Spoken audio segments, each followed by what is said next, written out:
Dikonta baba o maguae. Asigora Gwenda gwenda.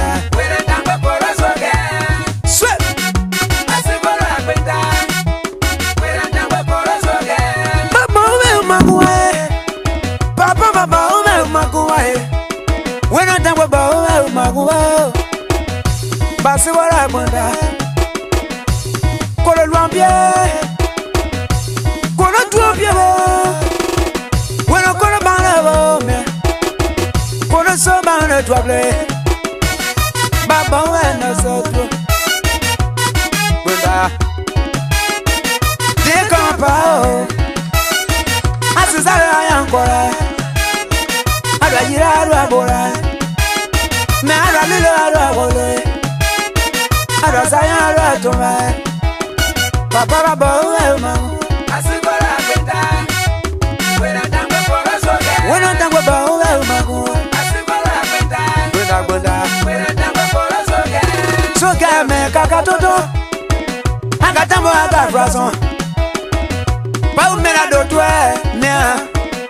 Banumba yese untwe kamo etoe. Kamo etoe. Soka kamo eto si mea. Kamo etoe megale. Neno danu mo eto si mea. Soka menta utono. Soka gongle glono. Mea soka dongle glono. Suku poisano. Bibita meno. Tradition council elasano. Kakatoto. Ne plus kantoga sewa. Mama rekingba mo. Yana son teleba. You gonna do yonder ya kwa food. Kwa bora yesi me wen kakabayo. Me kakabayo. Digo wena dambo mo. Me kakabayo me. Digo wena dambo mo. Papa bo mamu. Asigora kwenda. Gwenda gwenda. Wena tamba porosoge. Wena dambo bo so dure. Asigora kwenda. Gwenda gwenda. Wena tamba porosoge. Wena dambo bo mamu. Asigora kwenda. Wena tamba porosoge. Asigora. Asigora kwenda. Wena tamba porosoge. Soga no kwayo. Pa William to magbo. Bito chame me soge wo mo ba. Me ka bato ba. Bito chame me okwipe wo mo ba. Marubeko Peru. Bito chalele soge no wo ba. Dikonta baba o ba ya mago. Gwenda gwenda. Wena ta baba o ba ya mago. Gwenda gwenda. Pacho si kagbo. Soge me ka mo ba yo. Why you don't down well? Soge me ka mo ba yo. Gombre Alex Tomao. Soge me ka mo ba yo. Mere foye o. Soge me ka mo ba yo. Pa ato swabo. Soge me ka mo ba yo. Pa Jordan o. Gwenda gwenda. Wanda mami o. Gwenda gwenda. Prince Gonzalo. Gwenda gwenda. Asigamo. Papa baba o mago. Marie-toi. Mama mala gloru. Mirror way. Me kasu. Ma me reflan. Iron kopo. Nanga le dog with Doleo. Pada mango. Yaba sime we akagbo. So za so za so za so yeah. So ga me kwana yo. Iba. Wena ndagwa ba o mamo. Gwenda gwenda. Pasa mi agonsa o. Usi kamara o. Bite kwa mi gbo. Achizare o, Dada Peter no sao, Di control yabo, Basa Mavis yabo, Gwenda Gwenda, Badie Batwawe Mongle, Gwenda Gwenda, Papa Bon Wesago, Gwenda Gwenda, Yasi di Gbeyo, Spencer Camara, Mamata Ananio, Ansu Saragoena, Esti Gomago, Sonkala Quadio, Asigola Gwenda, Gwenda Gwenda, Gwenda Gwenda Gwenda Gwenda Gwenda, Gwenda Gwenda Gwenda Gwenda Gwenda, Gwenda Gwenda Gwenda Gwenda Gwenda Gwenda, Gwenda Gwenda Gwenda Gwenda Gwenda Gwenda, Gwenda Gwenda Gwenda Gwenda Gwenda Gwenda, Gwenda Gwenda Gwenda Gwenda. Soga me kakatoto, mo penye po amweza gabu kwepwe. Wena daka meka, tigonda weka uvaduo. Para me apre, pae moya pokola o. Papa babo e mamu. Para baso tue, vide kwa e mwe wayuoba. Contre baba o.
Yeah, they won't punish me.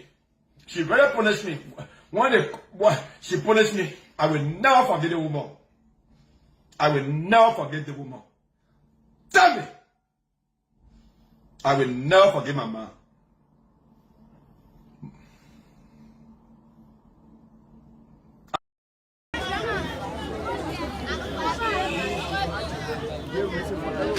Serious. The solidarity is important, but I can assure you that I will stay with Thank you, Councilor. Thank you, Councilor. Let us all disperse as we meet in our various chapters to discuss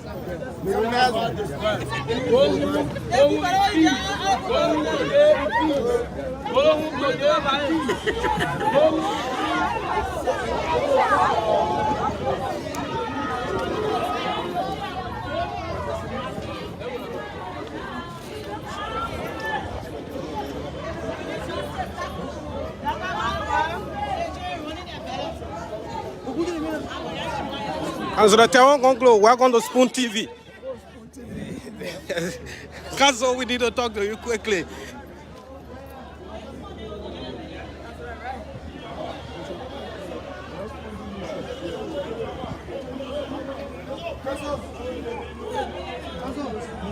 So we just hope to get a word too for him.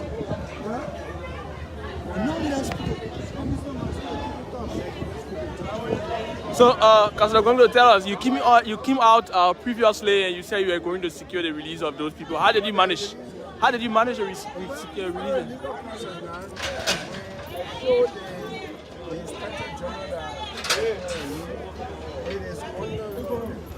things up, they authority know that this kind of situation can my interest is to make emotions or the expression of solidarity investigation and I show them that I will stay with the case until we get to the point of representing their family. That's what I do all the time. I used to represent the government and power and all these people. Me, I'm a peacekeeper in this country. I like to reduce tension. And that's exactly what I've done to do. Because people are saying just a low tension. People don't let me do that work. They need me to be fighting real criminals. To find armed robbers, to find thieves, to find who actually commit injury. We are going to kill in a smart thing because your partner saying that this will not be president, no one will become president. You're passing around with fake picture, fake news. One point got like boyfriend and go about and play. You're saying that they will kill you, okay? When they kill me, when they kill me, they will bury me your knee. And you are parling will bury me here. Am I money? Nobody more in the country are going or now business. Once not you are not feed me. So please leave me out. We are going here. Now we enjoying peace. And they kill on your business. Your partner saying that this is will not become president. No way for them, no left for them. So they jealous in our government. You are enjoy our government, yeah. We are going to kill in a smart thing because your partner saying that this will not be president. No one will become president. You're passing around with fake picture, fake news. One point got like boyfriend and go about and play. You're saying that they will kill you, okay? When they kill me, they will bury me your knee. And you are parling will bury me here. Am I money? Nobody more in the country are going or now business. Once not you are not feed me. So please leave me out. We are going here. Now we enjoying peace. And they kill on your business. Your partner saying that this is will not become president. No way for them, no left for them. So they jealous in our government. You are enjoy our government, yeah. We are going to kill in a smart thing because your partner saying that this will not be president. No one will become president. You're passing around with fake picture, fake news. One point got like boyfriend and go about and play. You're saying that they will kill you, okay? When they kill me, they will bury me your knee. And you are parling will bury me here. Am I money? Nobody more in the country are going or now business. Once not you are not feed me. So please leave me out. We are going here. Now we enjoying peace. And they kill on your business. Your partner saying that this will not become president. No way for them, no left for them. So they jealous in our government. You are enjoy our government, yeah. They want to celebrate because my person wants to me. He has a celebration. So I don't know what I can tell you. I have to celebrate. You know, when we are walking out on the road, people say we are stupid. We father behind is stupidness. But hey, God, thank you for joy. I don't know what to say. I lack a word. So, when I want person give the opinion, he says, he said, I don't want for my people to live. They cannot wait. I'm going to change their life. And when you give them concern, it's our foolish horse. Your clothes, your way carry. Hey, I'm telling the people are not people. Cap 2023. Cap 2023 is the best president of our time. He's a more talkable. Acquiring Bible medicine. Acquiring silver medicine. Acquiring Bible medicine. The reason acquiring Bible medicine. Because he's taking people from Bible to our country. The reason acquiring silver. Are you telling us that he was not mentioned in the program today? Never. Never. Even Musa Belete is mentioned. Oh, wow. Musa Belete, a thief, a known thief in this country, is mentioned in Dr. Sawyer's program. And yet, you purposely, it was not forgetting, you purposely omitted Dr. Fambule. The struggle continues in this country. So what will say that because what was the role Moja? I know the movement of justice according to them, he had no role. He played no role. That is what they said. You understand? We say Khomeini we say, who did not even speak to Dr. Sawyer in his interim days. He accused him of being a CIA spy. Today he's in the program as one of the faithful followers. The struggle continues in this country. That was God, some of us still live. I wanted to have spoken with them, but they shy away from me. Yeah, so that you listen to other tributes that were paid in the program. What did you take from there? I didn't take anything from them. I'm sorry. I'm sorry. Because, first of all, what happened? That's my question. That's my question I have today. What happened? Yes. What happened to our grandfather money that Stanton collected? What happened to it? Number one, three question. What happened to our grandfather hospital case? The operator on our grandfather that messed up. That's one case. Number two, what happened to our grandfather nursing home case? They didn't take care of our grandfather good, and something happened at that nursing home. The Papa had sore all his body. The Papa's situation was worse. Something happened at that nursing home. That was a nursing home case. What happened to that case? Also, what happened to our grandfather life insurance? We're not talking about Stanton made stories. We're talking about true story. What that true story? What we want facts. We don't want no story that Stanton made up. We want to know what happened with these cases. Matter of fact, two cases and one life insurance. I call it life insurance case. What happened to that? We need answer.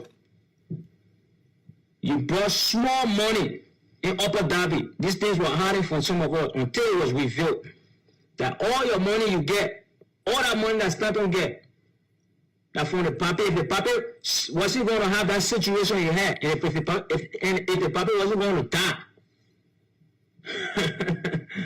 Stanton wouldn't have been buying houses and all this thing. By right, Stanton owed all his brother, his oldest brother and his oldest sister. He owed them. Bring all that document. Disclose it so we can believe you. Bring it all and bring the actual number, the check that they release. Bring that check, the fact check. Not no Stanton story check. We want a real check. Bring a real check document. The real check document. With all this things, you close everybody up. All your who he encouraged to support CDC. And come and say, you are supporting CDC. Yeah. So Mr. Billete is a dishonest man. This man is genetically incapable of talking true. He lied about everything brazenly. He lied brazenly about everything. So that's the first thing you got to look at that thing. Mr. Billete, it was not the people alone that supported Joe Weah. You campaign, you endorsed Mr. Joe Weah for the second round against Councillor Blonsky Eba. So why are you blaming our people for supporting Joe Weah? That's wrong. So that first dishonesty there, we got to pick that dishonesty apart. The second thing is, Mr. Billete, try to be dishonest even with the truth. To say that, Mr. Joe Weah, was supporting the Lone Star and you're endorsing. The facts are dissimilar. The analogy cannot be the same. All right? Mr. Billete is being accused of supporting a quote-unquote he being criticized in the public, for quote-unquote buying car for Liberty Party because he is suffering under the weight of a huge corruption allegation. Unlike Mr. George Weah, everybody knows that Mr. George Weah support to the Lone Star, or everybody knew Mr. George Weah's support to the Lone Star came from his earnest labor on the pitches of PSD. While he was playing in Europe, his passion for soccer, he made his earnest living from the soccer pitch, and said, from a prosecutor of the Republic, it goes like this. When an indictment or charge sheet is drawn, the burden is on the defendant. But when the defendant enters a plea of not guilty, the burden shifts to the state. So the burden is on me now to prove. So what I'm doing, I'm producing evidence. I'm doing two things, the burden of production and the burden of persuasion. The first thing I did on the burden of persuasion is I produced a document to prove that indeed the very document that he relied upon was signed on May 19, 2020.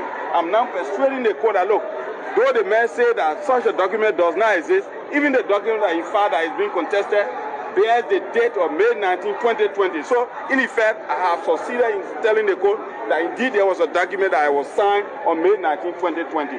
So, you see, Mr. Kumi's argument has always been that there was not a document, never a document that existed where all of them were signatories. No, not like that. I said you need to. Document virtually. No. That's not what he meant. Why is it so strange? You need to read. I think I will ask my assistant in the office to furnish with you copies of the code meanings. He said there had never been any document that existed on May 19, 2020. He didn't say that the document was signed virtually. He said such document never existed and does not exist. So what we are doing now, we are producing evidence. It's required by law, being enacted by the House of Legislature. Also be able to get the challenges and the progress. So with that being said, we thought it was a need to dispel rumor about on our ministry. We were able to nip in the bud the dist and misinformation. That yes indeed, since of our inception and leadership, at no point in time, recurring causes. We were very direct and said recurring causes we haven't. Battles. It's not about donut funding. You must be able to take responsibility. How is that implies? It's required by law, being enacted by the House of Legislature. Also be able to get the challenges and the progress. So with that being said, CDC must run American days. We are convinced. The line is not much. He wants to go to political when we are here. I tell the long days. I'm Mobake Molu, chairman of the Coalition for Democratic Change. On December 8th, one of us will leave his position. I will defeat the law. The law, if I don't defeat you, let me resign as chairman of the CDC on December 8th.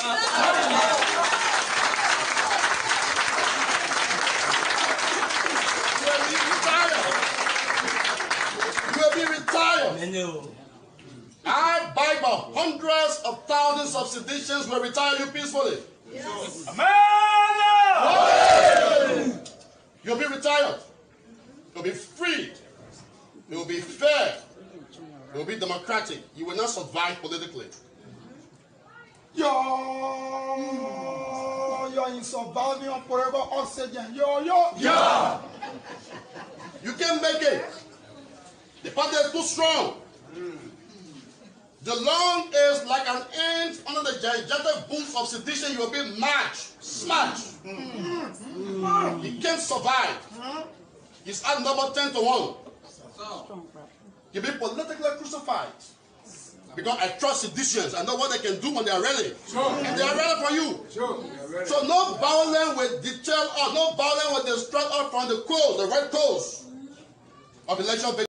Let me name them. You see Magio and Samuel, they are the king Juju people.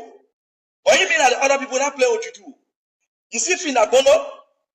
You see Tokompui? Tokompui and Finabono. Tokompui has one ball with him that he brought from Africa. It is that ball that he's saying, that's why every year, every 3 months, that ball will go Africa. That beginning will go Africa, so go bring Juju.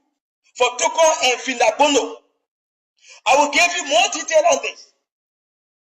While Liberians are suffering in Monrovia, they ain't got food to eat. This lady sent $10,000 United States every month, every year, every month to his daughter in America. They let her live a lavish life. You go to New Jersey, those who live in New Jersey will attest to what I'm saying. You know, we're not saying these things because we want to give. I want nothing from nobody.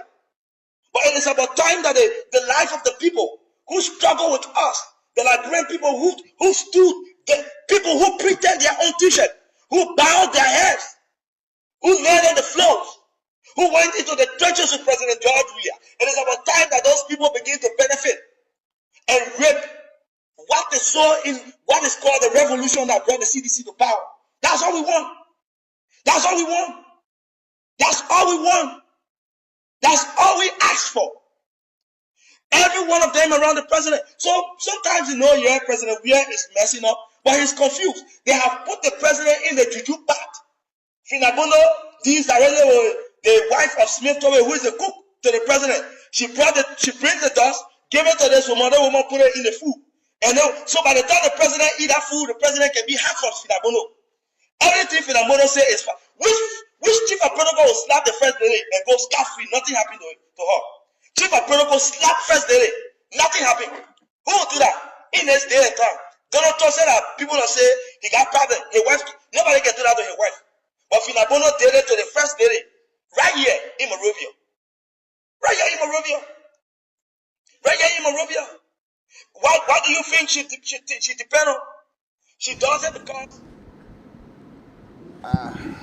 we are here awaiting the counselor, the wildland counselor. Will soon be taking him because he is. Let me.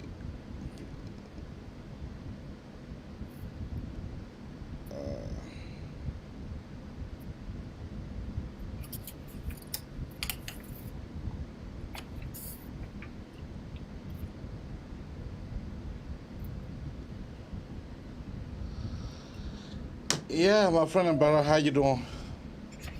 I am doing great, and I'm grateful to my maker. Today is Ramadan 20, so I'm happy about that. Life is good. Thank you, AB, for asking.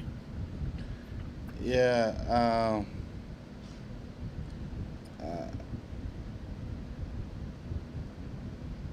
let me.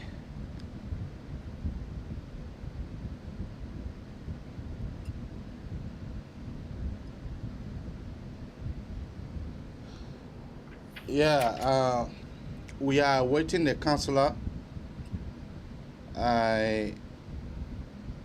Because he said that he waiting on backstage. Like you was on the backstage, and I was supposed to bring you in. So maybe he's not doing something right. You send him the link directly because I forwarded it to him. And yeah, I sent the link. I sent the counselor the link.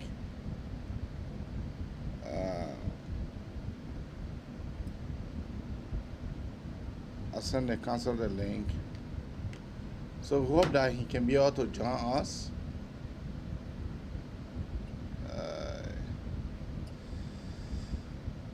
Yeah. We hope that the counselor can be able to join us, or else will not be good this morning because we are awaiting the wildland counselor. Before that, let me play you a clip. This case is a high-profile case. We saw you the last time you were running into the Temple of Justice, and we saw you today again making some remarks. Can you talk to us, the Liberian people, on this show tonight? What are your thoughts and the way forward with this case? All right, listen, this case did not originate from the government of Liberia. Mr. Yuri, the All Liberian Party, is a part and parcel of the Liberian political party. And there are 4 political parties.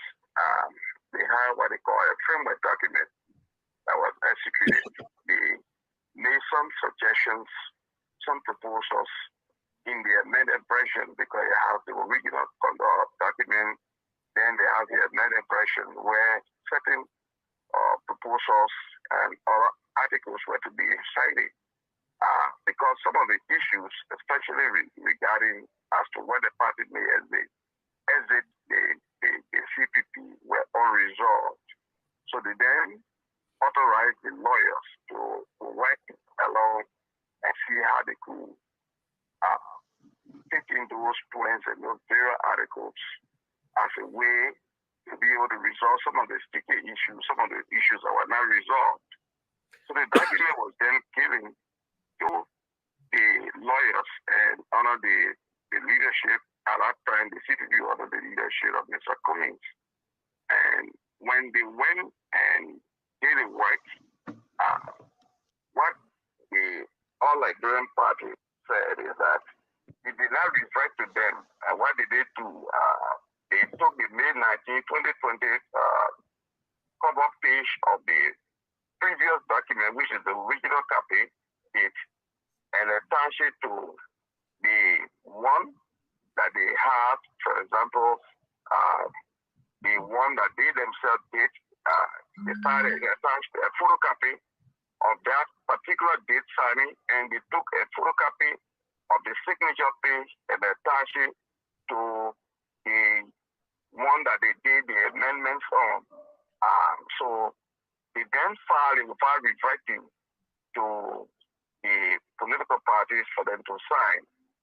If we do the comparative analysis between what they filed and what was presented as the amended version with the amendments to be included, you know there are varying, the disparity between some of the articles. For example, Section 9.3, as contained in the amended version of the framework document, is speaking to something else with a different name as opposed to the one that they filed. So, for some reason, if you had the amended version copy in your possession, and you are is let's say the result of whatever interaction that may have happened on a cell phone. So what we usually use is the call log in terms of ensuring who the deceased may have interacted with prior to her death. So the call log is something that our investigators have prayed for, and we're hopeful of getting the call log early Monday or Tuesday, so that we're able to make some analysis of who she may have spoken to prior to her death. Thank you. But very quick though, are you in possession of a cell phone? I know it shouldn't be that important, but I'm just asking. I will have to speak to the investigators, but I really don't know whether they took the cell phone of her or not, but I will have to speak to the investigators on that. Thank you very much. Gentleman and George, please. I think Momo wanted to say something. Okay, Tumani will bring him in with his question. So Tumani, go ahead, my brother. Dr. Momo, my condolences to you and your family over this unfortunate situation involving Princess.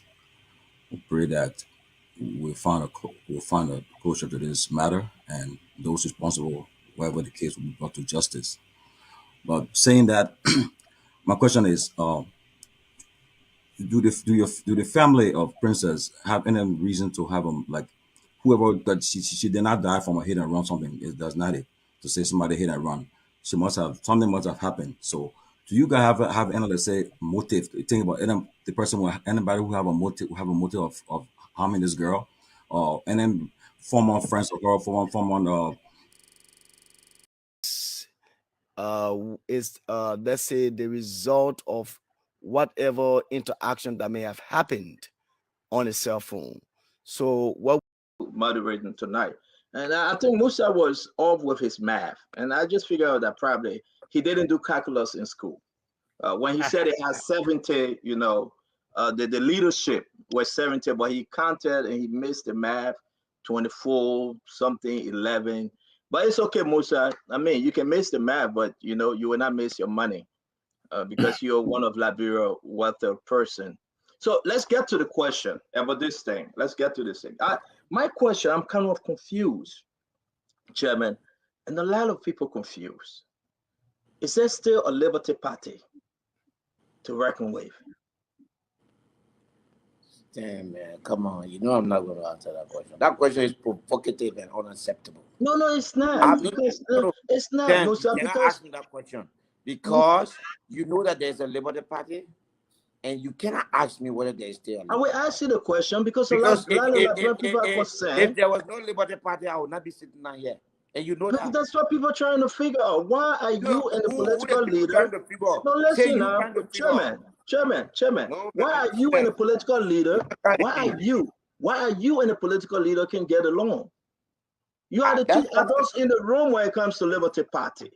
I'm hearing you saying that, she travel. Listen, I got to ask you my question. Let me answer the question now. Chairman, no, let me learn, Chairman. Let me learn. They are saying to you. No, I ain't kind again. Let's ask some good questions. Councillor Jerome J. Vradier, the World Leader Councillor, how you doing? Amy, thank you, man. I'm all right. All right. We are here this morning. Francis, back to you. Yeah, Council, we are so glad that you are on. How you doing and how your family doing? Everything all right, man. I think you need to position yourself a little more. I can't hear you. Oh, for true? Okay. Okay, now you're getting better. Much better? Yeah.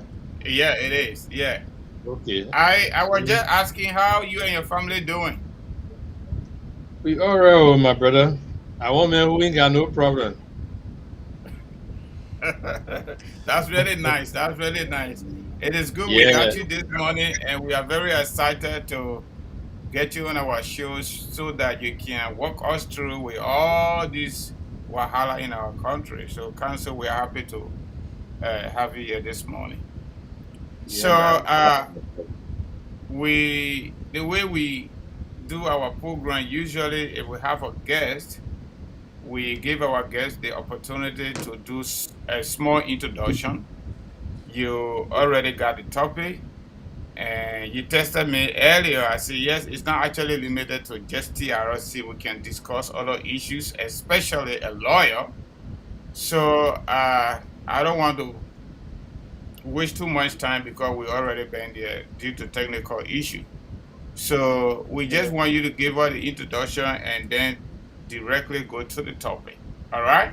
Thank you, Council. Okay, you ready? Yes, we are ready. Okay. Good morning and thank you for welcoming me to your popular platform. I want to first give thanks to the Almighty for sparing our lives and making it possible for us to be here today. I pray that God will guide our discussion so that our people who are listening, our people all around, will be benefited from what we discuss today. Because everything we do is for the best of Nigeria. As you know, I'm a civil society advocate and lawyer. We believe in human rights. We campaign against corruption. We fight for justice. And today we are still campaigning for the full implementation of the TRC report, which includes the establishment of the War and Employment so that justice can be brought together. We believe without justice, Liberia is going nowhere. And as you can see, what's happening now doesn't have prominence in Liberia. What's happening in Jamaica right there. All right, Mr. Vradier, thank you again for coming. I mean, you have been on the TRC for I have been knowing you from the time that I was in UL. That's how can I get to know you and I get to read some of your books that you wrote in terms of your material that you released after the TRC, you know. So where is Liberia currently when it comes to the implementations of the TRC? Where is Liberia currently? That is my first question to you. Liberia is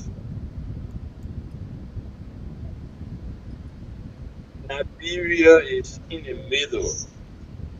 Liberia has not done what it needs to So Liberia is still transitioning from war to peace. The TRC was meant to transition Liberia from war to peace so that we can be in a permanent situation of peace. Liberia is not there yet. The last government refused to implement, and the current government refused to implement.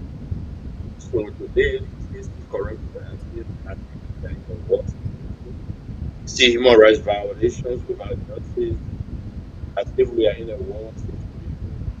You see that the rights of people are not respected, as if we are in a situation of war. And that's where we will be. Liberia is now heading to election. It's a good opportunity for the Liberian people to be clear. Your volume is kind of cutting in and going off. I kind I of, think you need to come closer to the microphone. yeah.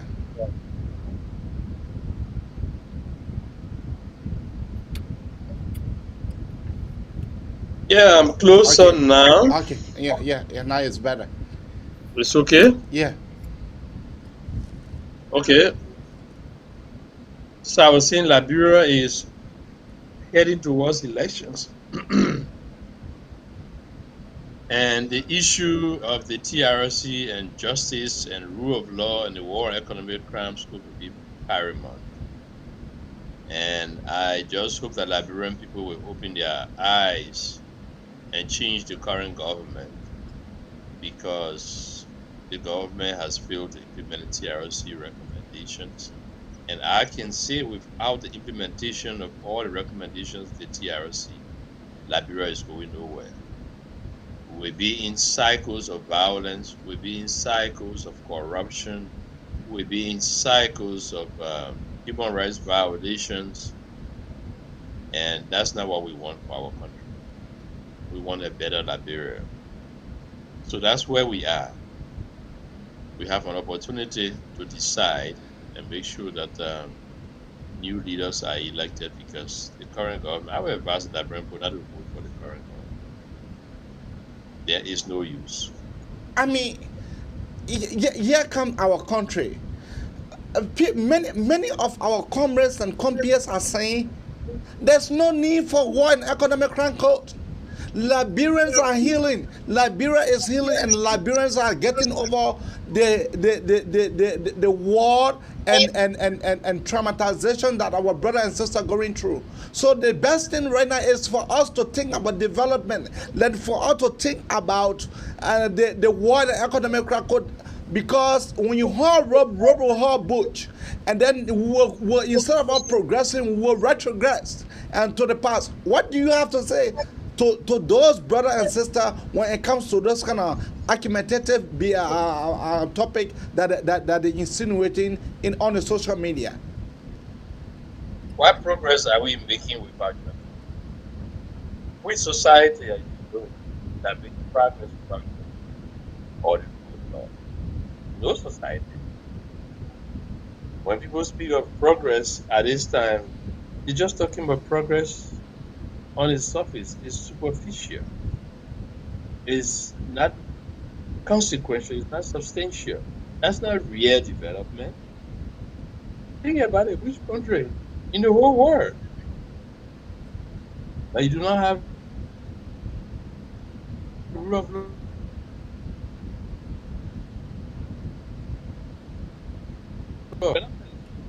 In the absence of solving your past, the conflict from the past, how can you move forward?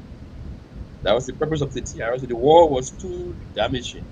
The war was too destructive. So that's why the international partners came together and told Liberia, you're missing. Liberia, you need to search your soul, dig deep, and find out what has gone wrong in your country. Correct it, and then move forward.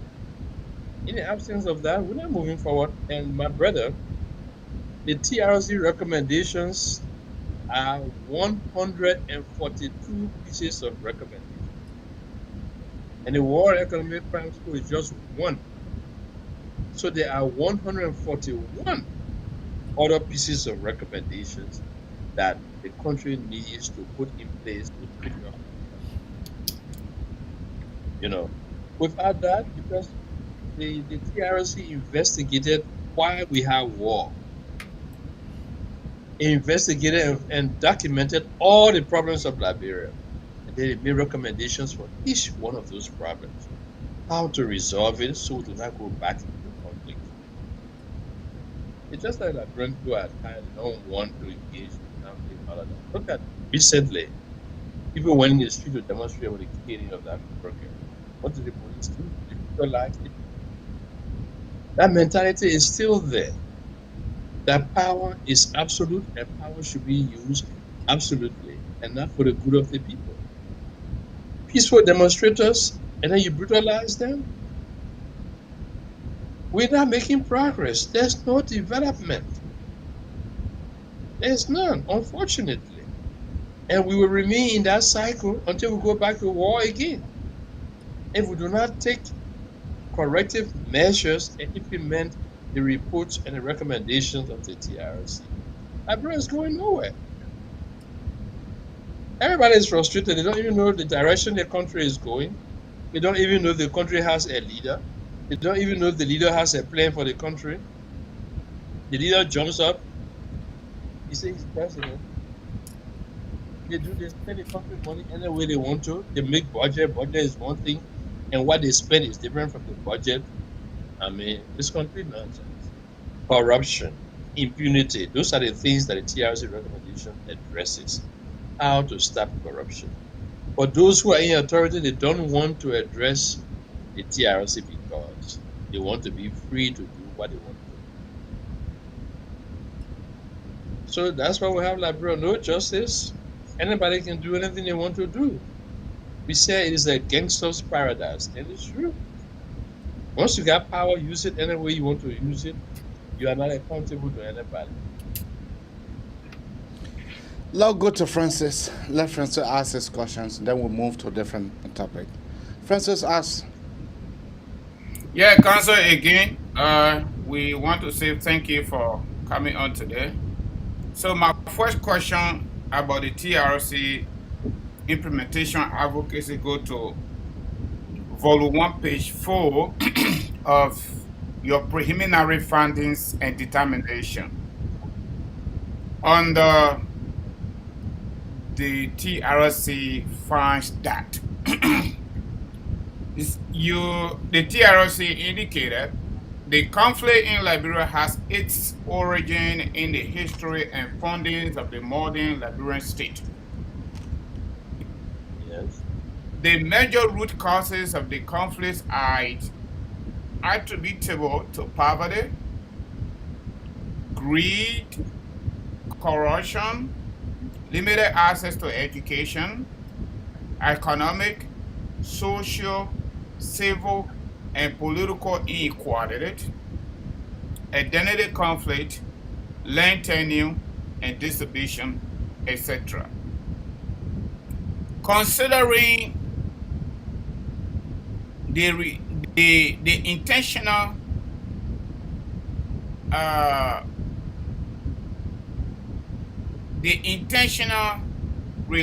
reluctances of our governments for the last 12, 14 years now, if I'm calculating well, since the TRC determination came out, from early to this George Weah government, what do you think that these two governments, we don't know what the future government will do not want to implement the TRC recommendations? Well, you just read and you identified the root causes. And the TRC was meant to address those root causes so that the country can move forward. The reason why authorities do not want the TRC is because I normally identify one is they have interests in something or interest in it. And that goes to the relationship of those who are in government and those who perpetrated the war. Because they are connected to These people, they don't want to make sure that there's prosecution. If you implement the TRC report, definitely. If you implement the TRC report, definitely it will come to your doorsteps that look, this recommendation affects you, this recommendation affects this person.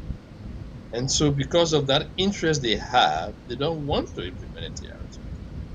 But if you go back and read President Serif's last report to the legislature on the TRC, she commended the TRC because she took time to go through the TRC and saw what was there. Most of what they have been doing, the governance commission, these integrity commissions and all of that, those are all recommendations of the TRC. They prefer trying to implement TRC recommendations without referring to the TRC directly. The whole issue of dual citizenship is in a TRC report. Every progressive thing that can happen in Liberia is in a TRC report. Why do you think our partners are interested in implementing TRC report? Because they identify all of Liberia's problems, and it took time to make recommendations for each one of them. And like I said, the World Economic Crimes Code is just one of those recommendations. And without that, it means that, like if you were saying, people are saying, let's forget about it. No, that's not how people move forward. Because we say let's forget about it, that's why you see what is happening in the country now. I can count the number of unresolved murders and killings that are going on in Liberia. No justice to date. Honor Eddie Justice said if Honor Weah is even more alarming the way people are dying. These days, we don't even hear again much of reports, police report on deaths, on how people are dying in the country, but we are keeping records of what's happening in Liberia. So it's complete impunity. And a civilized society will want to see justice done. Because with the rule of law and justice, your society is guaranteed to be stable and progressive. And there will be development. In the absence of that, no.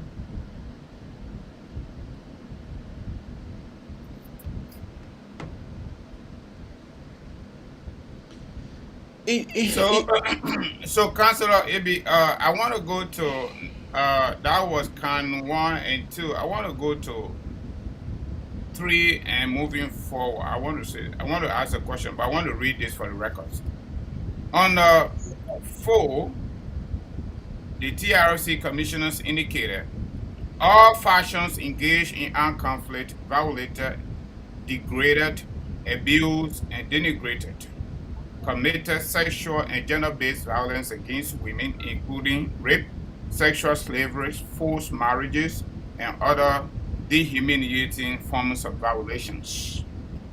Now, what approach can we use as citizens of Liberia to invite the ICC or the UN-backed court, since Liberia is a signatory to the international code and our government is reluctant? They do not want to implement the TRC like you stated because of relationship and other form of friendship, both political, social, and economic.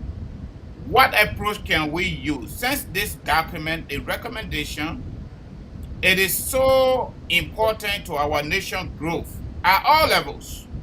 What approach can we use as citizens to get these recommendations implemented?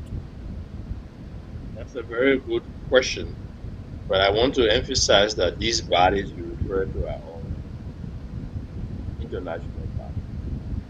They deal with nations and government. It's government to government. The international community will see the interest that Liberia is showing in these matters and we get involved. But one thing I can tell you, they cannot get involved without the government. That's how the international community works, government to government. You know, an international community has done its best, has engaged the governments of Liberia, and still there's not much results. The international community has done training. They have resources waiting to apply to Liberia to make sure that this process of healing goes through. And without that, there won't be genuine healing in Liberia. It takes time to heal, yes, but if you have a soul and the soul is not cleaned, the wound is festering, and you're waiting for the wound to heal by itself. You don't apply medication, you don't do anything about it. You know how long your soul will take. Sometimes it may not even heal, it may infest and affect other parts of your body and becomes more dangerous to you than it was before. So Liberians have to continue, but 2023 presents a very good opportunity to show the international that we mean business. The WIA government has gone to the international community and made promises upon promises. When we come back, we'll do this, we'll do that, we'll do that, and they have reneged on all of that. And it is clear that they will not do anything positive about the TRC recommendations. So it's important that Liberians, we are just 1 year away, that Liberians demonstrate their disagreement with their government by changing the government. That is the beauty of the democratic process that we have in the country. But on the other side, conversely, individual Liberians, if you want justice, you can pursue justice without waiting for the government.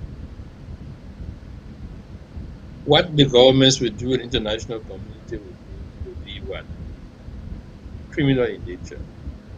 But people can go after these warlords. And that's what will happen. Eventually, people realize that the recommendation TRC is not being implemented. People will come together and go after these warlords. Because they brought the war, they brought the suffering. All Liberians were affected by the conflict. You read the TRC report, every Liberian was affected. So on that basis, because I was affected by the conflict, I can go to international bodies and sue these people in America, in Europe, in Liberia. You can sue them. And that's something Liberians need to do. Organize themselves. 10, 11, 12, 5, 4. One Liberian can go to court and Prince Johnson, for example, sue Prince Johnson. You brought a war here. Ellen Johnson said it. You sponsored the war here. The war affected me this way. I lost my people. I lost my property. I am not useful to myself. You are responsible. And there are lawyers there who will put the case together properly based upon your evidence and your position and bring these people to court. That's another way. But to avoid all of that, we said, let's wait for the government to take the action. But the government has failed. If the government doesn't want to take the action, individual citizens have the right to pursue justice for themselves, but the government failed. But then again, 2023 is around the corner. It's an opportunity to change the government and put in a new government that would pursue the interests of the Liberian people rather than the others. All right, Council, I got one more question on the TRC issue. United States happen to be our best friend, diplomatically, inspired our history.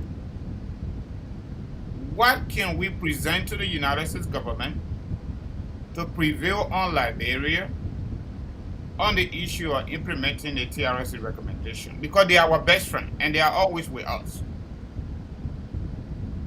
And they are still with us. United States government knows everything. We campaign the US government,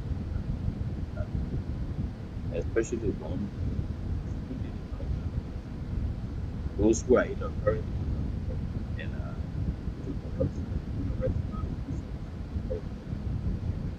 that means the American government wants Council, you're not clear. You're coming in again. Yeah. Okay, that's why we went to the American government and lobbied with the American government for sanctions, targeted sanctions against individuals in the government. so that pressure can be brought on the government to do the right thing for the Liberian people. The US have been with us, and like you said, and they are still with us. I can tell you the US is frustrated now at the lack of progress in Liberia since the end of the war, since the return to democracy. That's why I say we are still in transition. We haven't left from war to peace yet. We are still in transition, trying to get to where we think that we have peace. And it's frustrating to the international community that since the end of the war, we are still right where we are. We haven't made significant progress as yet. So it is the responsibility of the Liberian people first to do what they can do, and then the international community can come and back the Liberian people in what they want. All right, Council, I want to play here a clip for you to be able to watch and see. Ladies and gentlemen, Joshua Milton Blai is my name. I'm the same one who was referred to as General Bootlegger. Well, I did not go to the TRC 2008 because I understood it was going to be recommend. They were going to recommend amnesty for me. I went there because I know that no sin goes unpunished. I went there also because I know that no one prospered when their sins were covered. I went there also because I knew that it's only the truth that sets you free. So that is Nathan Blai. That is Nathan Blai at the Capitol building appealing for them to establish the war and economic crime code. Someone who took an arm to fight, to brutalize, to kill. He is now part of that team that is saying to our national legislature, I'm begging you, you pass the war and economic crime code so that justice can be able to come to our country. How come Nathan Blai was not, his name was not mentioned in the TRC final report? I want for you to please, explain that for our audience. Now, you have an individual who participated in the war, and then he is saying, bring the war economic crimes. He is talking about justice. He is talking about freedom. He is saying that if you do wrong and without justice, you are never free. Anything else you do will keep you captive. But specific to the TRC report, Milton Blai came to the TRC and he apologized. He said he was sorry for what he did. He went through his whole story on how he grew up and all of that. He was initiated into a society when he was a child. So his duty to fight was a natural obligation. He didn't get on his own and say, I will fight war. He was in a society, and he had to do what the society wanted him to do. He was born into that society, and he was initiated. The number of people he said he killed, we cannot establish that it was done. But he came to the TRC with an open heart, apologizing to the Liberian people, and giving us all the information that we wanted when we asked him during his testimony at the TRC. In the end, we didn't recommend amnesty. This is what most people need to know. To recommend amnesty for any crime, especially serious crimes and war crimes, is a violation of international law. The only people we recommended amnesty for was for children, child soldiers. All of those who were children and recruited into the armed forces and they fought and committed crimes, we say there should be amnesty for them. Why? Because they were children. They didn't have the ability to determine good from bad. They were forced, they were recruited, and they did what in their childish mind was necessary to be done. But what we recommended was not to be prosecuted. We didn't say amnesty. It's a recommendation for the prosecutor. It's the prosecutor who will decide. Even if the way we recommended Prince Johnson, the prosecutor comes and say, Prince Johnson, we will not prosecute Prince Johnson because he has been a good man. He has been a senator. He has done this thing and this thing. He has transformed. He's a new man today, and so we will not prosecute him. That is the responsibility, obligation of the prosecutor, not us who making the recommendations. All we can do is recommendation. And so we recommended Nathan Bly and several others not to be prosecuted. That's all. And when the prosecutor comes at a particular time, when the court is established, the prosecutor will make that decision and not us. Okay. So Nathan Bly was not recommended for amnesty. Okay. No. It was recommended to the prosecutor not to be prosecuted. So when it comes to this is my last question now for the TRC. So when it comes now to the TRC, it's just a matter of much that the TRC be established into our country so that the war, so that people that kill their family members that are living, because some of our brothers today, they feel the pain because when they are looking, when they see the men who kill their relative riding big commercial government vehicle, paid by the taxpayer money, it is painful for them. So it is a matter of much that the war economic crime courts be established into our country. Am I clear on that? You are very clear. You are very, very clear. People want them, and people are dying without them. Perpetrators are dying also. And the reason why it's also important so that Liberia can learn this new culture that whether you're big man or small man, you are subject to the law. This is what the TRC is meant to teach, that no one is above the law. And since we believe that big people are above the law, it is necessary that all of these big people be brought to justice so that Liberian people can see justice for themselves. We don't want the court to be established outside of Liberia. We want Liberian people themselves to be able to see in their own country, with their own eyes, live. People who brought all this pain to them are being held to account and face justice. That's the importance of the process. And as you said, people are suffering in pain. You know, their people die. Nothing happened. What kind of society is that? This is 2022. What kind of society do these people want us to have? Where people should just do everything they want to do without accountability. And you know why they want it that way? Because the benefit is in their personal interest. Who is George Weah accountable to today? Nobody. And that's how they want a society to be. As poor as Liberia is, he brings an airplane. Nobody asks him question, where the plane coming from? I understand 100,000 plus is being used every month to maintain that plane. Nobody asks him question. You do anything you want to do. You kill people when you want to kill. You steal when you want to steal. Nobody should ask you question.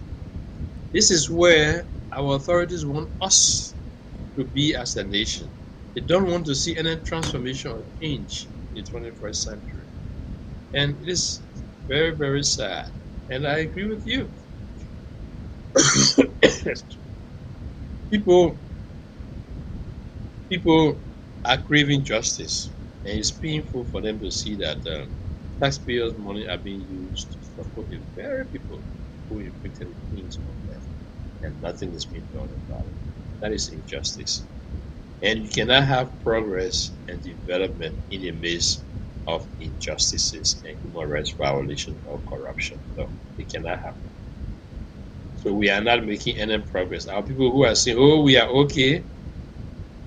Well, if you are okay, the next man is not okay. And we need a society that caters to everybody. No, Liberia is not okay. If there was rule of law in Liberia, and there was justice, and there was good governance, all the things that are happening today will not be happening in Liberia. Thank you. Francis.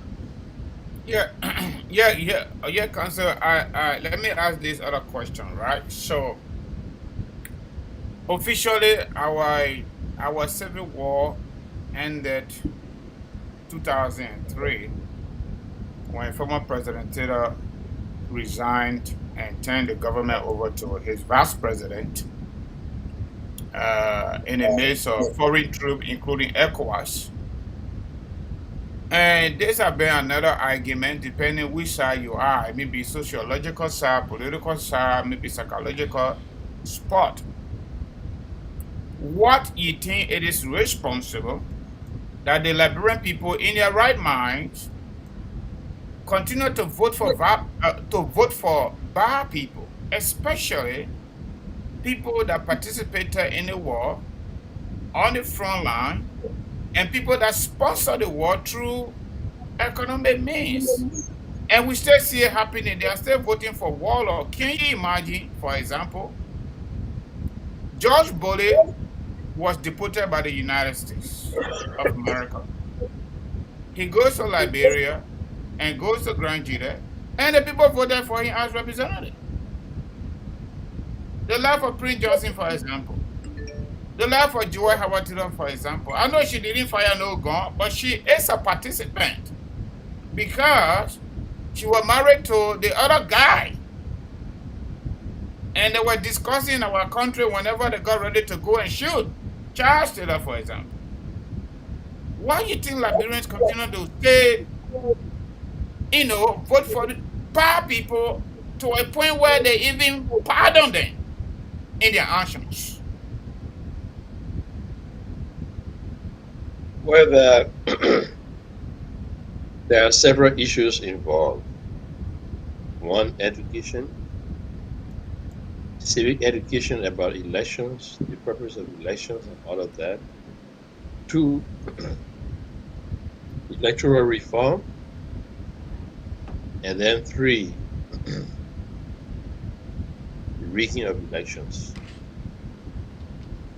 If our people are properly informed and educated about the power of the vote, they will think twice before they give that power or authority to anybody. But things are changing in that our people are becoming more conscious of what they do. Our people are aware and becoming more conscious about the power of their vote. People just thought that going to elections, if you like the man, that is it. Just go and vote for him because you like him. Without concentrating on the implications of giving your vote, that powerful vote. That's your power. That's your life. That's your future. That's your children's future. And you just give it to anybody because you like the person today? That is not correct. The power of the vote. And those are some of the things we will be engaged in, trying to educate our people on how to vote in these coming elections. Then two, the society is so morally bankrupt, meaning that we don't have moral standards and we do not want to even maintain moral standards and hold ourselves to the point of being accountable. That we just feel that anything should get away, anything should go. That comes to the need for electoral reform. Why is it that your elections law will permit anybody? The person have committed human rights violations. Elections Commission qualifies that person to take part in elections. The person has stolen money. Elections Commission qualifies that person to take part in elections.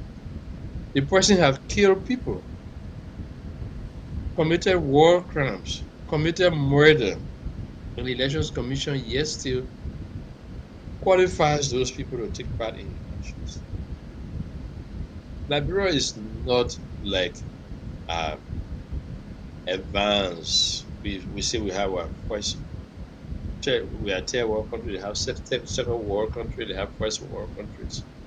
Liberia is not like that, where all the citizens are educated and can make sound decisions for themselves as to what is good for them in the future. So at this stage, our people have to be educated. Our people have to be directed. The laws have to be made progressive enough to protect our people from all of these predators. But unfortunately, governance is about predatory actions. All we've been having in Liberia are predatory governments who wants to just take everything just for themselves. Look around you, even Sierra Leone. Have you heard anybody who participated in the war going for elections in Sierra Leone after the war? No. No.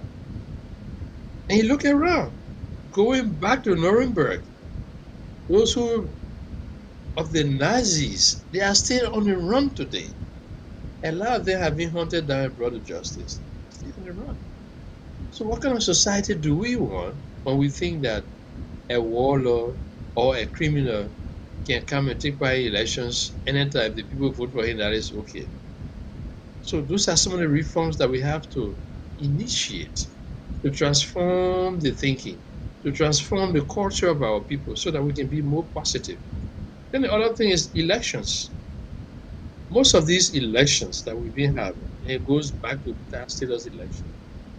They were not free and fair elections. Charles Taylor's vote was still counting today. We do not know the final vote that came out for Charles Taylor. It's not free and fair. Eddie Johnson said in elections there were protests contentiously that no, there is cheating. And it was just cover up, and Eddie went 2 terms. And what did she do? She paid back to George Weah. The elections were rigged. The elections do not reflect the will of the Liberian people. Well, maybe for good reasons or for bad reasons, we need electoral reform so that just what you are saying can be controlled. You know, and when people know that they came to power, not on the will of the people, but through some machinations and maneuverings and all of that, they don't hold loyalty to the people. They believe they are on their own. You know, and that is why we're going to be focusing on elections reform during the process ahead of the 2023 elections, so that the results of the elections will reflect the vote of the people. All other things go on to rig elections at the district level, at the county level, at the senatorial level, and all kinds, and at the presidential level. We have to get to the point where our elections are truly free and fair. That's what we go on in Liberia. Hello? Yeah, hold on. Yeah. Let me just do a quick follow-up, Councillor. Okay. We the Liberian, I said it the last time, let me say it again. I was 2 years old when they killed Samuel Doe, 1980. I was 2 years old. So imagine that. I was almost born doing the political agitation of our country, coming to all the way where we are. Yep. Liberian people, I want to come and say out because I was a child. Yeah, 2 years. They have the history of coming out in their majority, expressing strong feelings of their love for some of these bad people. For example, 1980, we saw them chanting a song, Congo woman born rule and native woman born soldier. And we came to 1997. I didn't vote because I was a small boy. That's why I counted myself out. We said similar thing again. You came mama, you came papa, I will vote for you. And every time we did those things, it was followed by practical actions. Another time, 2005, I participated in that one at least. have voted. We said, you know, book your country dirty. And we prove it. Okay? We got a result now. So I can go on we go. Now, all this education you're talking about, all the fun thing, let me do it the Liberian way. We're supposed to do as a people. And you indicated that our international partners would like to deal with the government because that is the tradition under international law and international relations. Now we are observing something at the Election Commission right now as we speak. So all the other elections were not free and fair considering what the situation of the country at the time. Election Commission commissioners have brought upon themselves to be the court now to litigate agreements or contracts, as we can see it, between the CPP and some members of the CPP. I like to read my constitution. I get my copy here. The TRC report, I get everything here because I'm concerned too. So if political playing field is not created based on what we're seeing now, that the partisan election commission will take onto themselves the work of the courts in our country. How hopeful we are that 2023 election will be free and fair, and how hopeful we are, those of us here that have the passion, the commitment, and the motivation to conscientize our people politically, that we will go to Liberia, knowing what we do. That is a very, very valid point. And I try to emphasize our focus to be on election reforms before 2023. Our electoral system is to a large extent broken. It is structured in such a way that manipulations, cheating, and corruption are possible.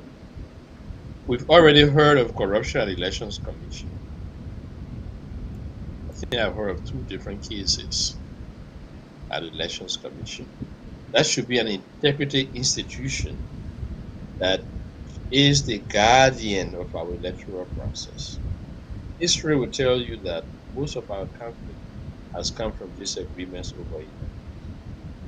If a people cannot agree on how they want their country to be governed, they are indirectly calling on foreign powers to come and control them because they cannot control their own affairs. That is wrong. Liberia is too old. We need more patriotic people to guide our process, to lead our governance process the way it should be. And good governance is a demand of our modern era. Everybody should be practicing good governance. If you want to be rich, your private things and hustle. But if you go to government, you are going to government to serve. And when you are serving the people. Serve them properly. Serve them well. It's unfortunate that we are short of patriotic people in public service. They come there and the first thing they think is that they are gods and lords unto themselves. And it's an opportunity to make money. The Elections Commission should by now understand the rules and the laws of Liberia and the ones that govern the Elections Commission. When it comes to contract, that's a relationship that is resolved by the courts and the Elections Commission. The Elections Commission is governing the electoral process. Before elections, during elections, and after elections.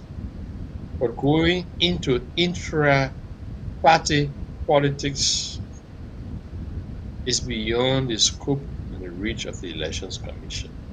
The case I think you have reference to is the CPP and all of that. Elections Commission should not adjudicate who is wrong for leaving and who is not wrong for leaving. There's a remedy at law. So all of those who who feel offended or violated because some parties want to withdraw and they have withdrawn, or they want to withdraw and they have not withdrawn, whatever the situation is a matter for the courts. And I'm convinced the Elections Commission will come to that conclusion eventually, because the way things are going, there's no way they can sit an Elections Commission and resolve the situation of the CP. It's the courts that is better suited to resolve that situation. So if one person says they don't want to be, it's a constitutional right to associate and not to associate. You freely went in, you should be free to get out when you want to. That's the law. That's the principle of law involved. And when it comes to contract relationship, there is no place for Elections Commission. It's the courts that will determine whether you were harmed and what remedy you will need and what needs to be done in order that you will feel satisfied and not cheated in your contractual relationship.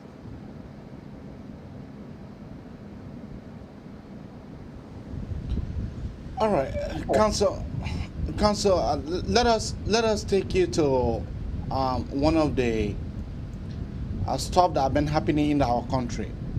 Liberia have been, I can say for the fact that our country have turned to a place instead of a country.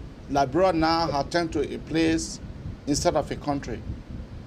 What made me to say so? Because the government, any sensible government at this modern time, should be there to hear the people cry, should be there to please the populations, not to please themselves, but to serve.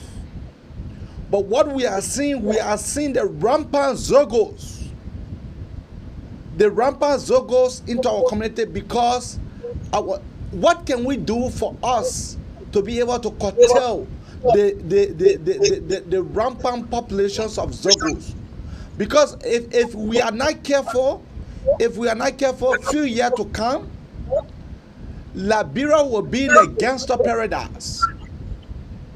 Where as somebody said yesterday on the show, that a cell phone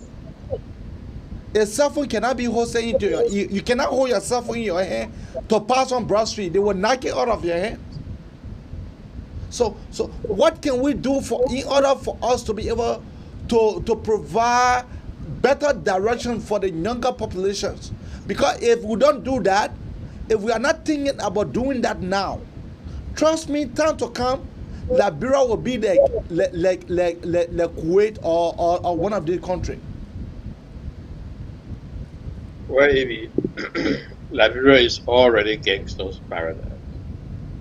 The situation with the Zogos is a situation that resulted from the war, but is being encouraged by the government. Most of the youth were used and abused during the war. They were compared to fight war, and drugs were used as a way of bringing up their bravado, making them brave to do the things that they did. And since the war ended, they were abandoned. Now we have the situation of overgrown youth who have not gone to school, who do not have skills, they do not have directions. So it's all about drugs. And the government is exploiting that situation for their own benefits towards their end, their devilish ends. They are using these children as soldiers. When I say the government, I mean officials in government. It may not be a spoken or written down policy of the government, but the drugs traffic into Liberia is being controlled by the government. The Jamaicans have established a network of drugs trafficking in Liberia, and the government is aware. The government is in control of what happens on the streets to those Zogos. They supply them money to buy the drugs. They supply them the drugs. Have you ever heard of a rescue mother? Yeah. Yeah. So rescue mother go on the streets and they have their structure now. So there's a Zogo army that the Weah government is breeding. So that tomorrow if the Liberian people say we don't want you, he expects the Zogo army to come in the street and suppress, intimidate, and instill fear into the people, and if possible, kill the people. That's what is going on in Liberia. So George Weah is intentionally breeding the Zogos, as you have said. They are breeding them. They are living now in clusters. They have organized them.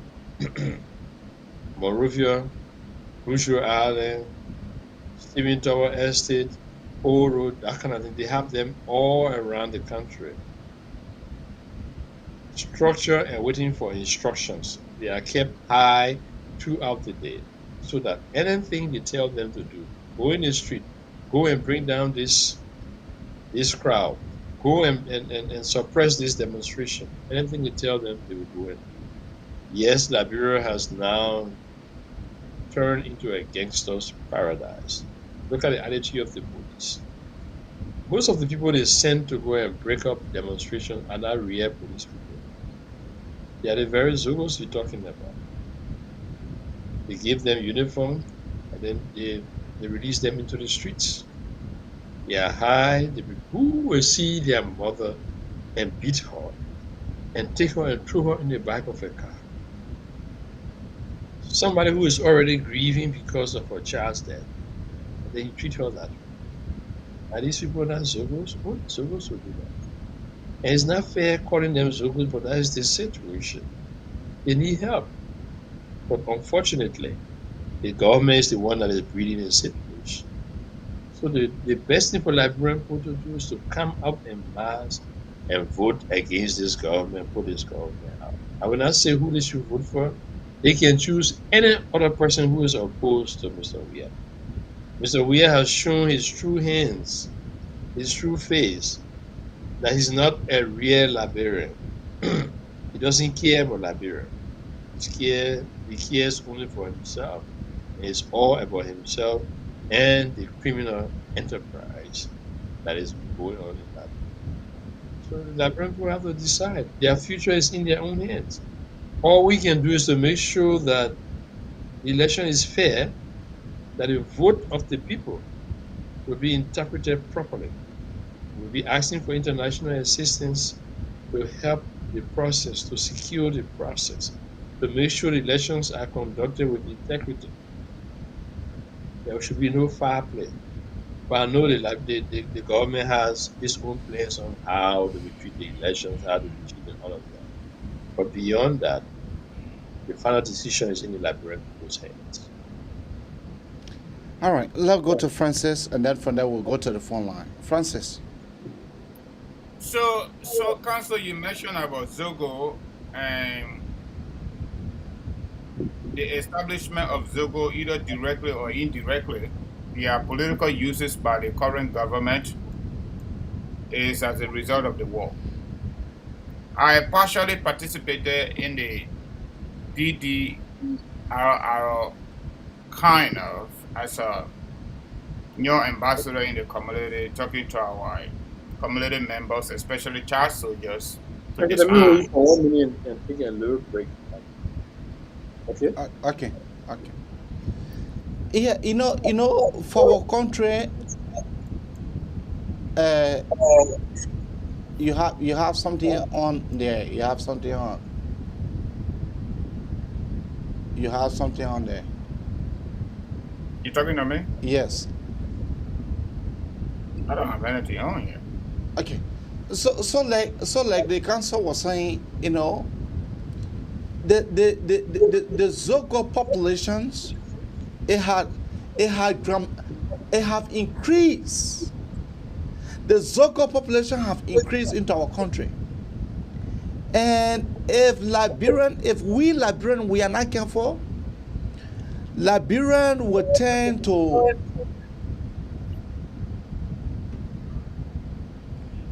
If we Liberian, we are not careful. I say hearing myself. Go ahead, Francis. I say hearing myself. I wanted to ask the council 2 more questions, and Yeah, I'm back. maybe we go to our callers. Okay, the council is back. But okay, he's back. Yeah, the council is back. Okay, so council, my question is, I continue from where I stopped. We do not see up to this point the implementation of the RR component of the DDRR, which is rehabilitation and reintegration into our local community. Why the government not interested in that, and the government international partners? Well, if the government is not interested, the international partners can only do their best in advising the government and encouraging the government to do it. The fundings were provided, but now we should have a new security apparatus, the police and all of that. We should have a new army. I think maybe the army process has gone through, but the RR components you are mentioning, and the government is not interested because they hope to exploit the situation and use it for their benefit.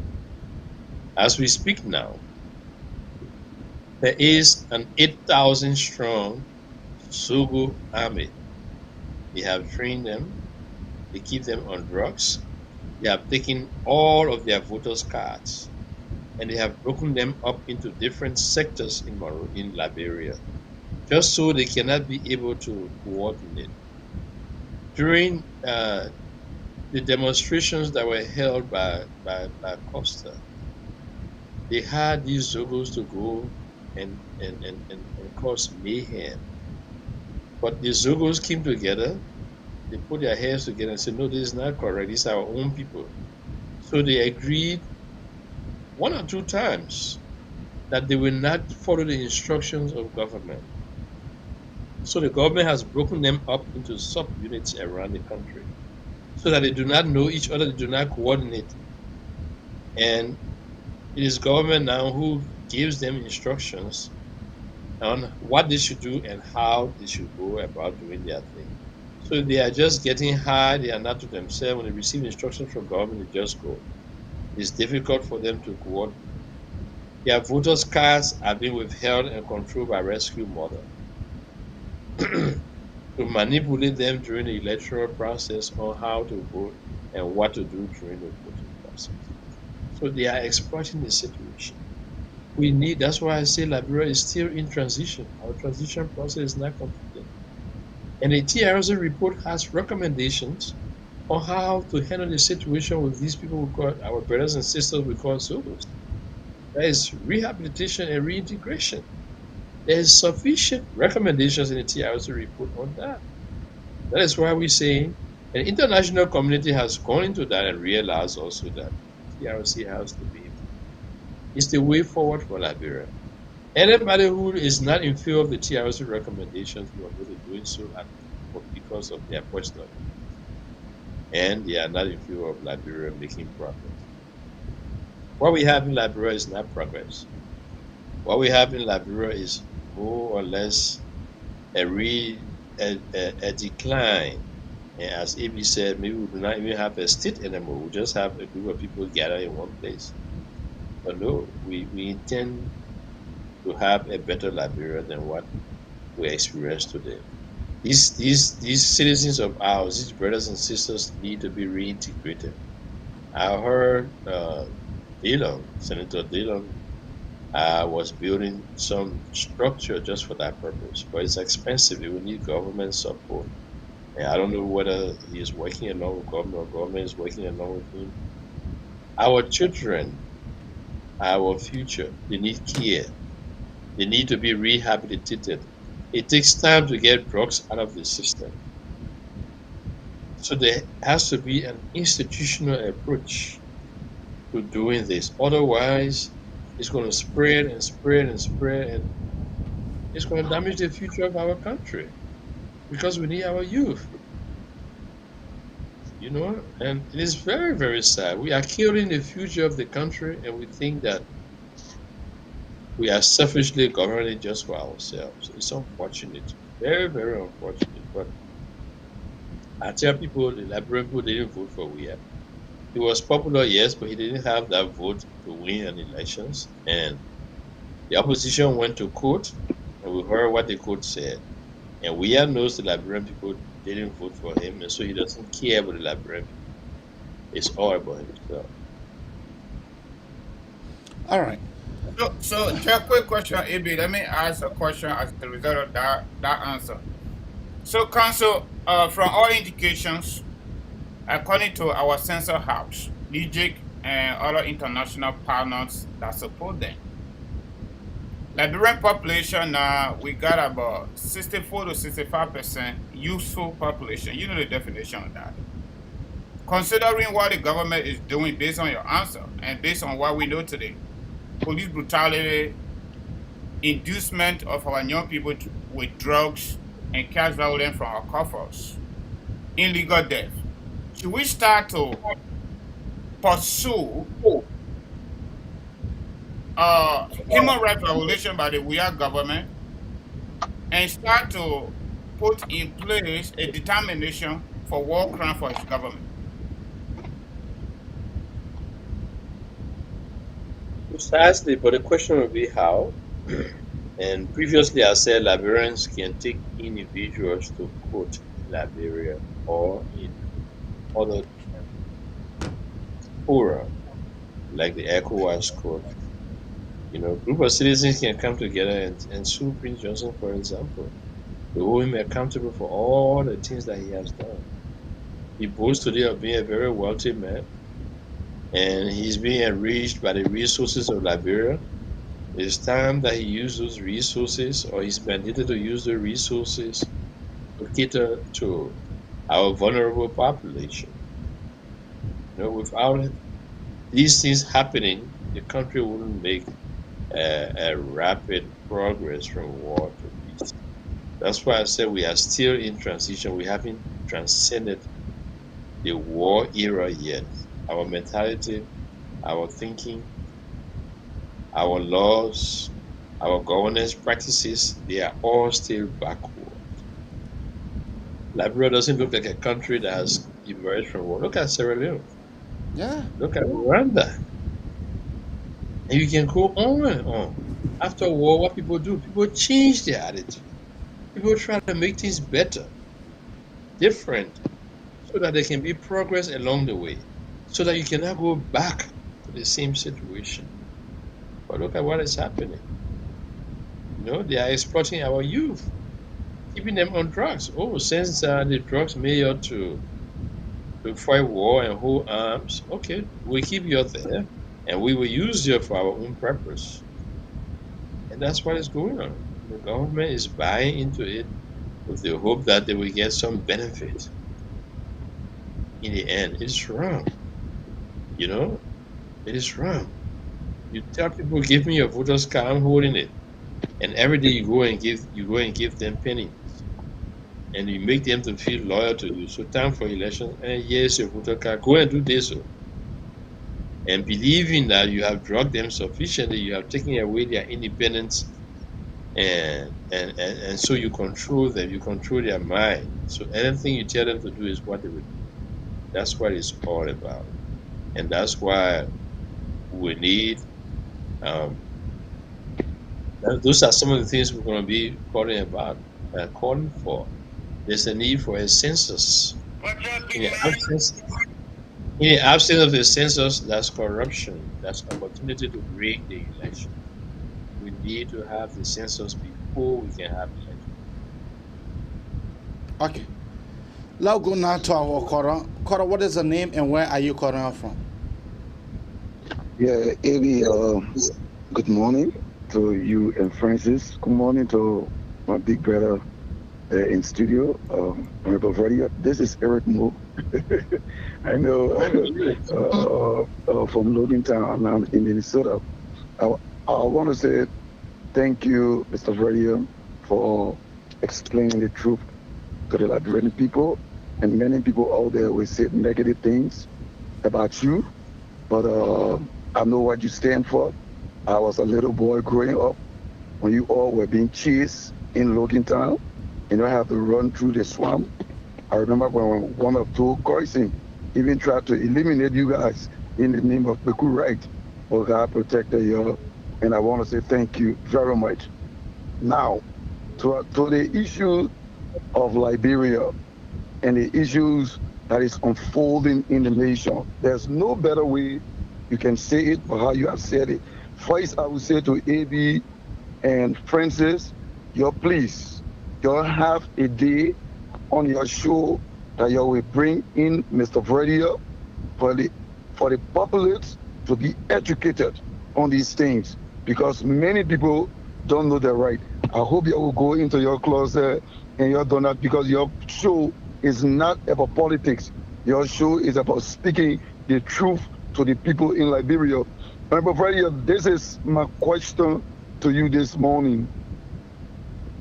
There are many Liberians listening to you, and many will watch after this program. And I believe growing up as a young man in Logan Town, there's some people that you saw were fighting for equal rights and justice, that you emulate their example.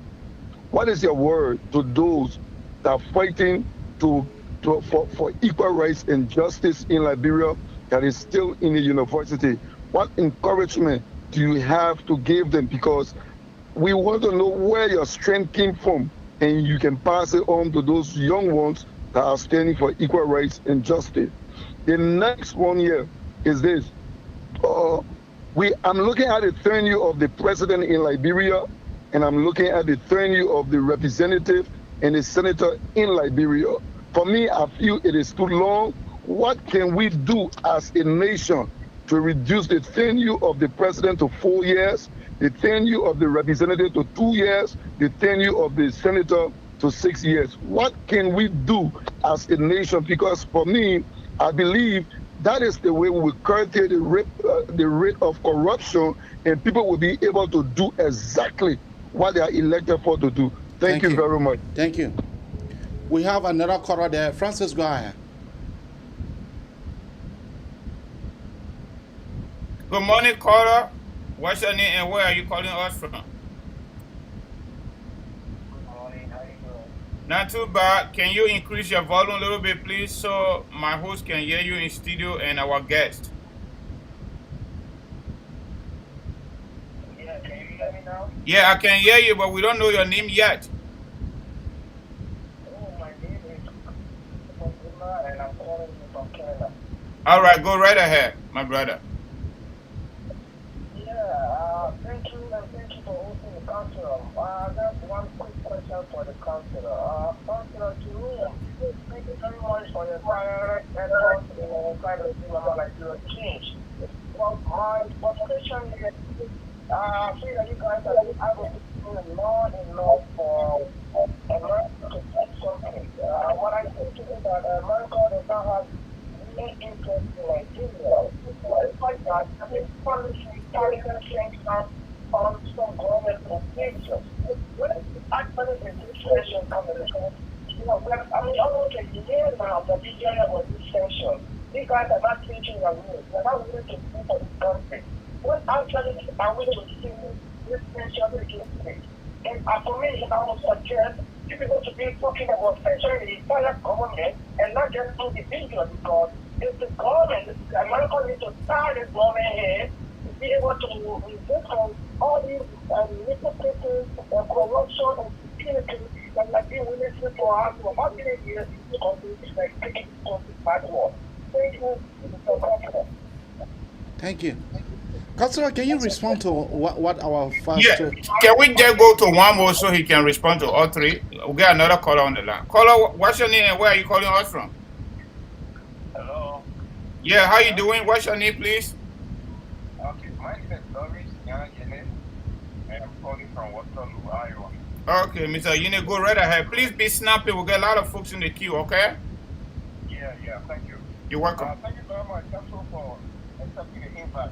My first question is, Council, why didn't you guys work on this report and bring it out during the time of the transition government, where there was no elected government in power. Secondly, some of the guys are saying that you did not afford this due process. You partially went out with the TRC, and then you exempted some people from being punished, and then you try to punish some of them. What have you to say about it? They are saying that the TRC is not a court. You rather was to recommend the worker code and coming on with punishment of them.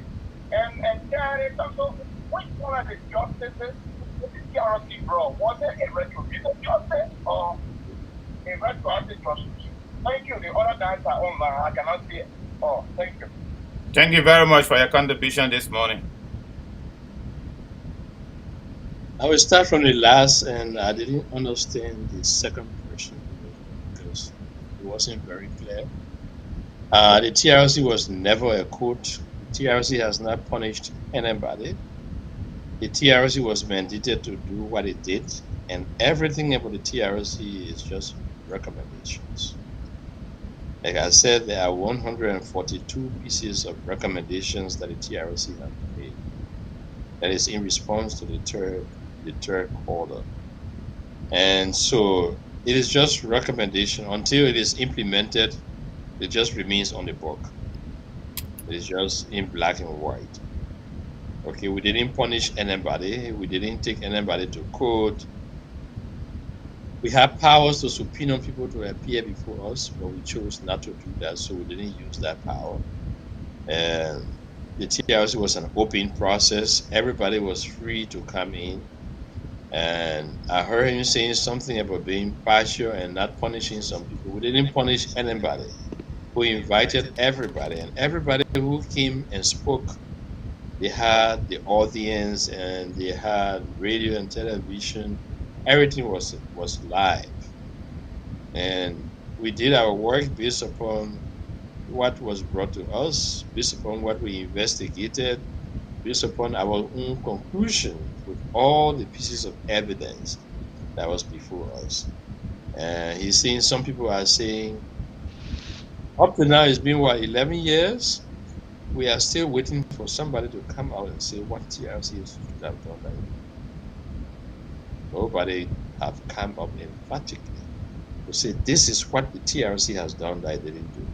If anybody can say that, we'll tell you, go back to the TRC Act, and you will see that we follow the law just as it was given to us. We had no responsibility to change the law. We had no obligation to do what the law didn't tell us to do. Maybe it would have been good if we were sitting as judge, because I was a good lawyer and people would have loved to see me prosecuting people.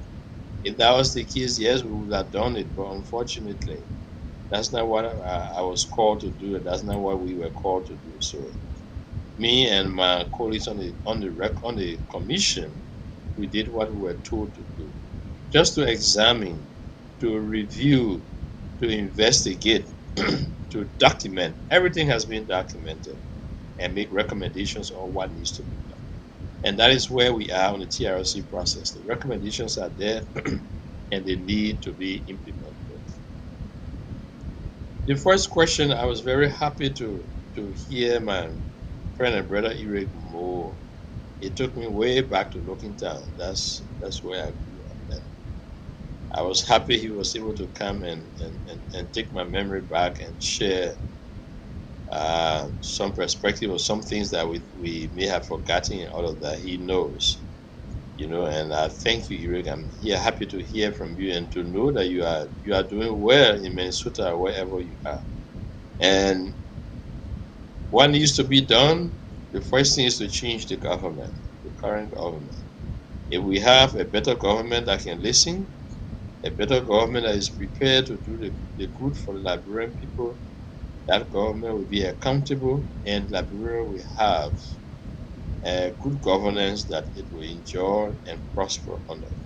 I agree with those recommendations, and I assure you, we have discussed the recommendations in several different quarters. There will be a need to amend the Constitution properly. Legislators should only have 2 years, as you said, the president 4 years. And and that is the beauty of democracy. There should be elections frequently. Ellen Johnson, when we made those proposals to Ellen Johnson, said they were saying that elections are expensive, and so the government doesn't have the money for frequent elections. Then you don't want democracy. Okay? Democracy is expensive, yes. You have to support it. You have to make sure that your democracy is practicable, that your democracy is pragmatic, your democracy is vibrant, it is growing. You cannot be stuck and you say because you don't have money. If people are elected for just 2 years, those representatives will be talking. They will be focusing on the real issues. So I agree with you, Eric, absolutely. The term for elected officers should be reduced. What it is it's too long to wait for a president who is not performing. It's too long to wait 6 years. Those are the root causes of conflict. When people feel they cannot participate in the government, when people feel that their will and their voices are not being heard, it brings about chaos. And those are the things we have to avoid. People should not stay long in power. There should be frequent elections. Frequent and regular elections is part of the fruits and the pillars of democracy. Our people should see elections more frequently than what it is. Now go to the quarter right there. Francis, you have anyone? No, nobody right now. The person hang up actually they were on, but let me go to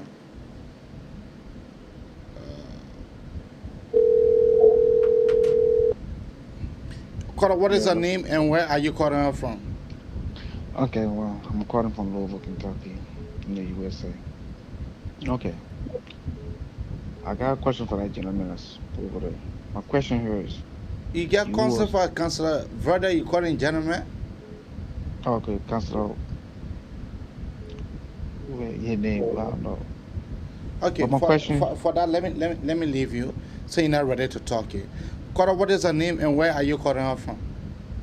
Yeah, this is Mr. Kier calling from Virginia. Mr. Kier, go ahead. Yeah, I got a question for the councilor. We were elected and said that you were going to bring the war and economic crisis to Liberia under the pretext. But then he lied to the Liberian people and protecting the warlocks in Liberia. So my question is, can the diaspora Liberia file a lawsuit and think we have to go for protecting the warlords under the TRC report? Thank you. Francis, if you don't have any caller, let the councilor respond. Yeah, it said I need to call this caller, but he was on the line. One caller here. Caller, what is your name and where are you calling her from? Yeah, I'm calling you from Canada, please. Go ahead. Yeah, I called earlier and I asked, but I did not hear the councilor addressing it. It has been almost a year now. We have been hearing about targeted sanctions coming on individuals in this government. When are we to actually expect this targeted sanction? Because we have not seen anything that is changing in these guys when it comes to good governance. And the only thing that we think can help the Liberian people, because ourselves we cannot do it. We need our international partner, especially the U.S. government, that is saying they are the biggest partner or big brother to this country. But all we see is just talk, and no action. Right now, as far as we are concerned, the attention they are paying to Ukraine, giving 800 million in aid. Another 800 million is to be added. But just to announce targeted sanctions, maybe we just scare these guys and they will change their behavior when it comes to governing this country. It has been like this time immemorial. So the U.S. government needs to do something for Liberia. And when are we to expect them? If the councilor can, inform the Liberian people. Because the councilor have been talking about this for far too long and nothing is happening. The Liberian people cannot see anything happening. Thank you. Let's go to Francis. Francis. Yeah, there's a caller here. Good morning, caller. What's your name and where are you calling us from?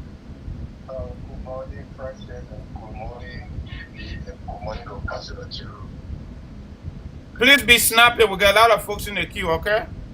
You see, everything that Councilor Chiru is saying, that's true. But you guys, including Councilor Chiru, are fighting for Liberian people. You're here, you're living better lives. And we all in this country will live better lives. But the people that own ground, they are Jamaican people. They make it since there. Everything you guys are saying you are lying because they are equal help or equal check. Because for $5 business, they will go be charging. They got to sell Democrat, they will be singing, see all kind of things, negative things, but it's not an application. So they people don't have to go to a heart and they don't take care of the world, they do for what people in the party. So to get rid of the president, we have to this land in the people's hands and its own burn. Because from not get country apart, the God we are apart. So all the fighting are fighting for them. We in this country, we don't sleep in darkness. We don't sleep hungry because we go to work on time. Excuse me, caller. Excuse me, please. I'm sorry. We want you to ask your question very quickly because other people in the queue, they really want to call.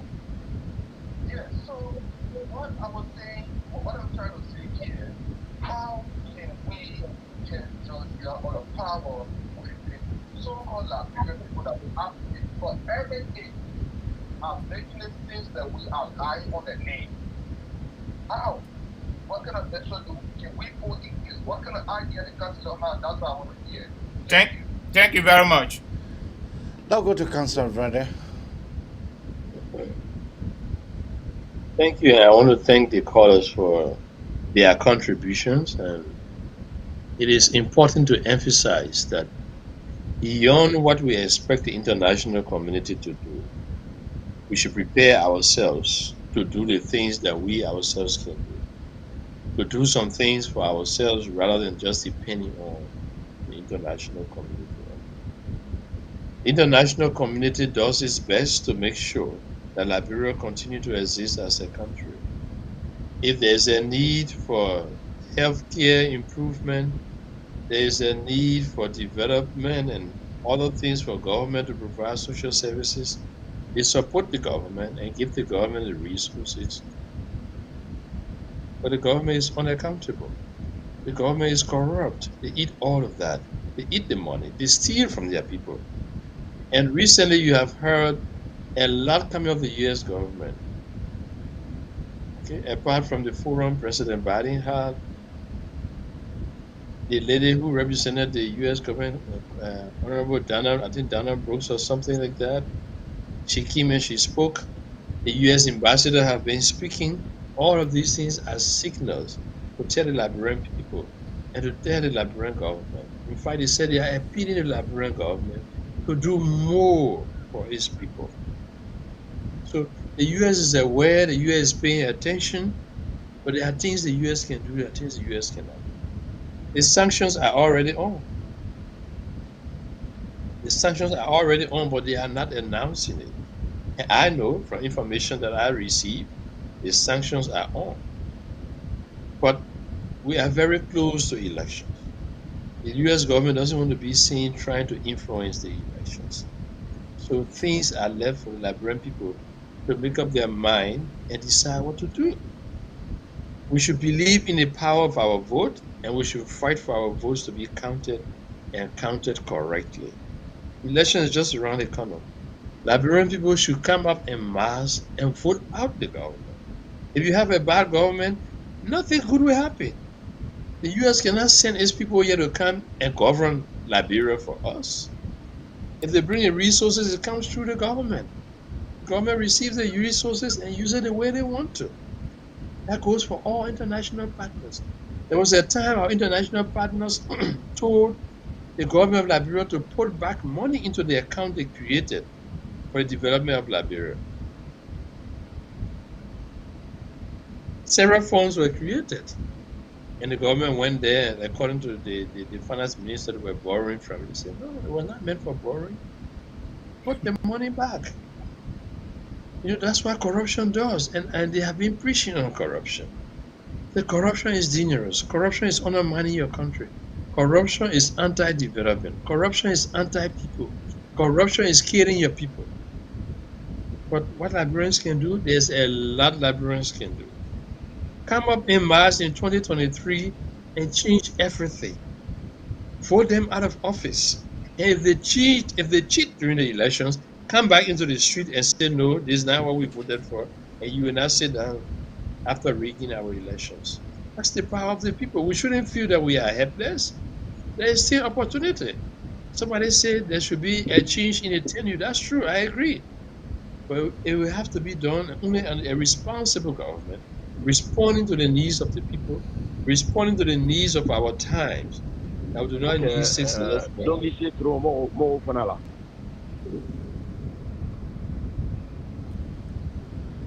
If you have a call, I got another caller here. Yeah, go ahead.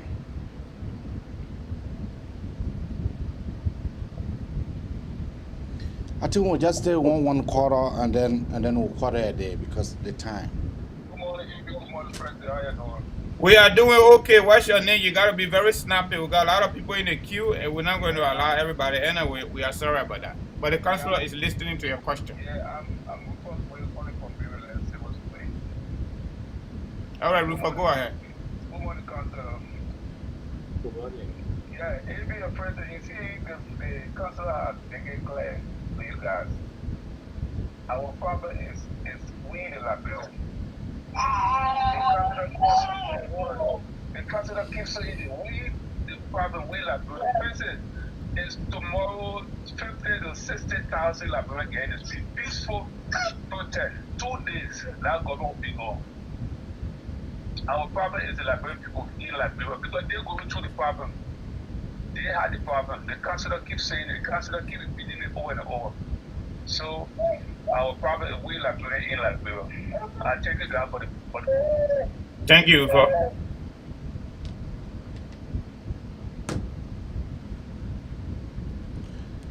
Thank you. Francis, again, another caller there? No. All right. I don't have any more caller.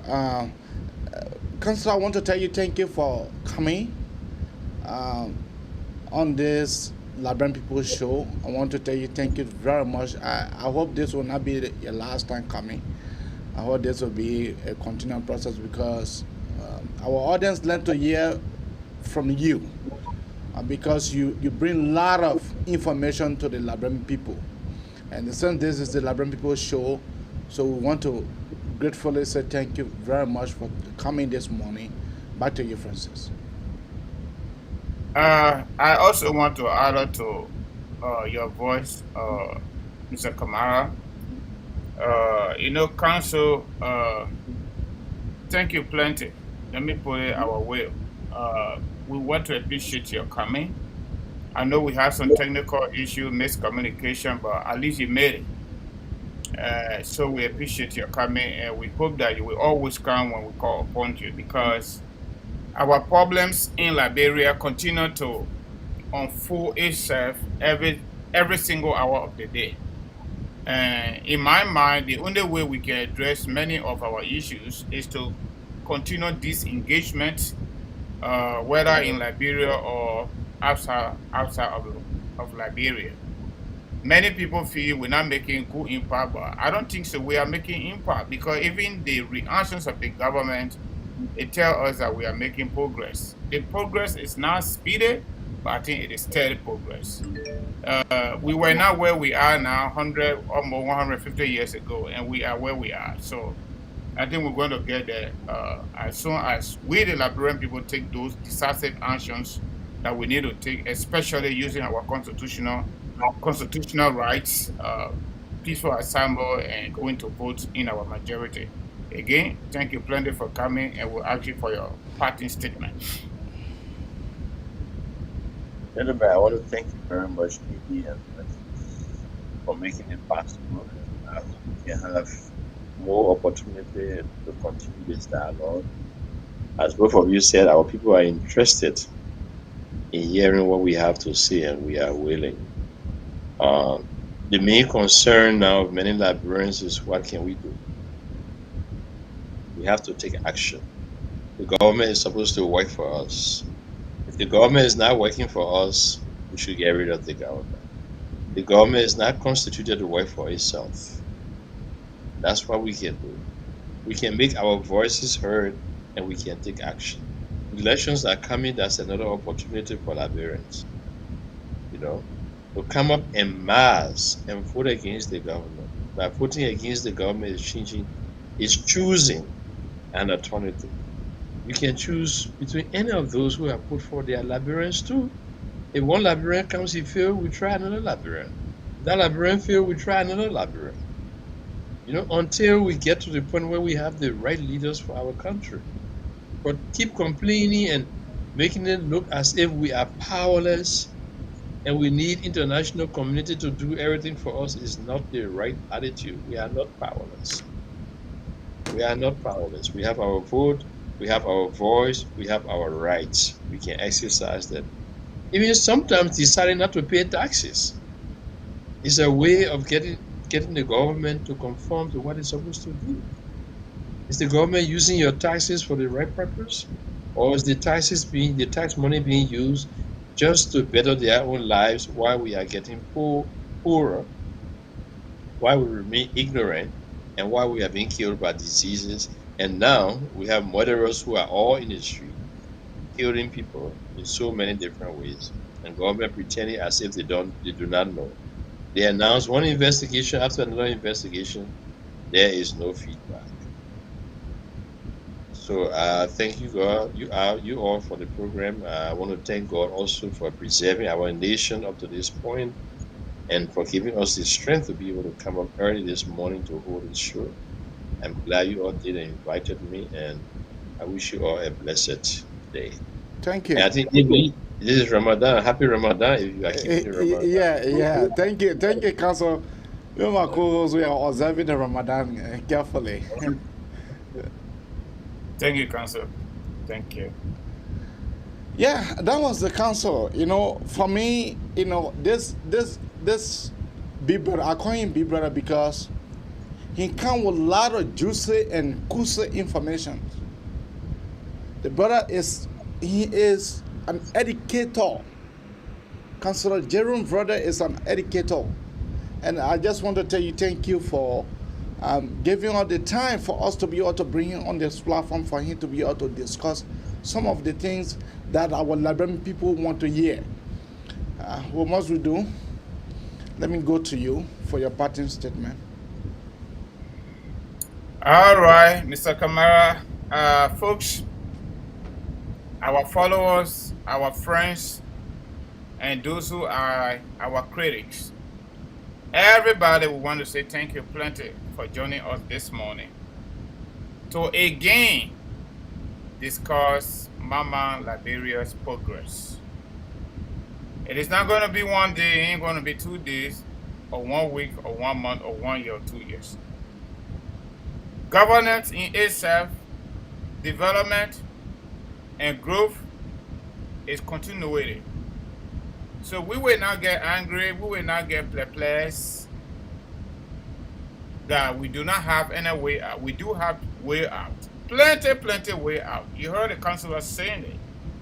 So all of us got to engage our government, political actors, both inside government, political parties, civil society, and student groupings, so that the people we surrender our political rights to can adhere to our quest under Article 1 of the Liberian Constitution.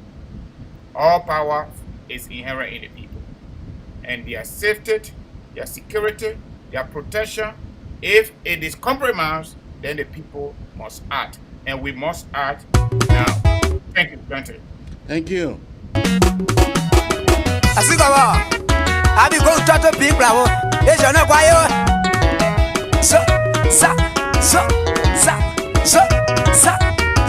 And that was the voice of Francis Duna. Mr. Duna, thank you very much for that closing statement. And tomorrow we'll be having Brother Lawrence Yelu here, and he'll be discussing with us about the security sector of our country. Well, it's Liberia's security sector. Where is the police? Where is the armed forces?